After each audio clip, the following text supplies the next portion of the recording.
People don't like the word "oh," but justice is real, and you can't have a world without justice. Justice is giving the other person what they're due.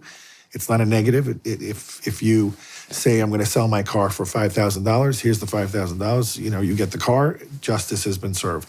Similarly, if I rob a bank and get caught and the penalty is 10 years in prison, I go do the 10 years in prison, justice is served. When it comes to God, giving God what he's due, we can't do because we are incapable of giving back what he gave to us because it's so great. We're not capable. We're just not. We're creatures that can't do the level of love that he's given to us. And so religion, by definition, is the justice we give back to God. That's what we call religion. It's part of the justice virtue. Okay. And it's just giving back what he wants. And he was very clear how he wanted to be worshiped in the Old Testament. And then when Jesus created the new covenant at the Last Supper, he was very clear that this is how I want you to worship. Do this in memory of me.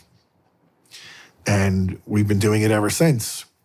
When it got established in the Old Testament, he was very systematically clear about how he wanted to be worshiped. There would be an altar, a priest, and a sacrifice and blood. And then they would take the blood and sprinkle it on the altar. They would take the blood and sprinkle it on the people.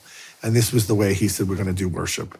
And very messy. I mean, imagine when you go to a mass, they sprinkle the holy water on the Easter Vigil. Imagine if I'm sprinkling blood on people. Yeah. It's incredible. Like, you never would forget that. You'd be like, wow, that was intense. And what kind of blood? The animal's blood. Bulls, goats, lambs, oxen, a lot of blood, tons. They would collect it in these bowls, and half would go on the altar and half would get sprinkled over the people. Why blood? Why blood from an animal? Because the Jews always believed the life was in the blood. Okay. And they were offering this life as atonement. They had no way to have sins forgiven, but they would at least follow the regimen the Lord gave them to do the worship, and that was their way of obeying.